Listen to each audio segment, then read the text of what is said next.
Hello everyone, আমি তোমাদের সরস্বতী চলে আসলাম জামাই ষষ্ঠী স্পেশাল ব্লগ নিয়ে। তো দেখো, সকালে উঠে মা কাজকর্ম করে চান করে পুজো দিয়ে দিয়েছে। আর আজকে আমি অনেক কাজ করে নিয়েছি সকাল থেকে। তারপর দেখো দিদিরা চলে আসছে, তো অনেক জিনিস নিয়ে আসছে, সেগুলোই বাইক থেকে নামাচ্ছিলাম।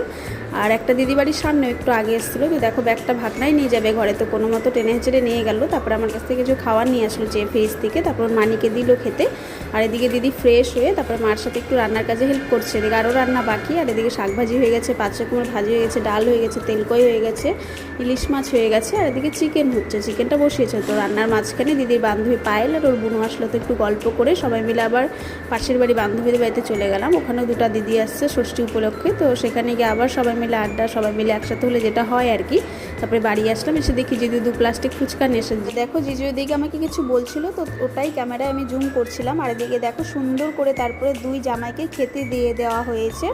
আর এটা আমার দিদির বিয়ের প্রথম জামাই ষষ্ঠী, যার কারণে আরও স্পেশাল হয়ে উঠেছে। চারিদিকে দেখো জিজু আর খেতে পারছে না, আরেকজন এদিকে ধীরে সুস্থে খাচ্ছে এখনও। তারপরে খাওয়া দাওয়া করে সবাই একটু রেস্ট করছিল। আর এদিকে একটা দাদা আসছিল, ওকেও খেতে দিয়ে দেওয়া হয়েছে। তারপরে এখানে সবাই রেস্ট করে আমরা সন্ধ্যাবেলা একটু স্টেশনে বেরিয়ে গেছিলাম ঘুরতে। তো ওই স্টেশন থেকে সবাই ঘুরে আবার বাড়ি চলে আসছি। এসে তারপরে দিদি আর জিজু আবার একটু মার্কেটে গিয়েছিল খাবার আনতে আমাদের জন্য, তো সেটাই খেয়ে নিয়েছি। আর এখানে রাত 10টা বেজে গিয়েছিলো, তখন পায়েল আসছিলো আবার ও পিসি বাড়ি থেকে যাওয়ার সময়। তো এসে বলছিল জিজু কালকে ঘুরতে যাবে, আমাকে বলছিল নিয়ে যাবি, তো সেটা নিয়ে একটু হাসি মজা হচ্ছিলো। তারপরে দিদিরা দেখো রাত্রেবেলা বাই করে বেরিয়ে গেল, সামনে বাড়ি হলে যা হয় আর কি। তারপরে আবার জেঠিদের বাড়িতে গেলাম জিজুকে রাতে নিয়ে, তো সেখানে গিয়ে আবার গল্প করছিলাম। তো জেঠি দেখো এখানে আম কেটে দিল।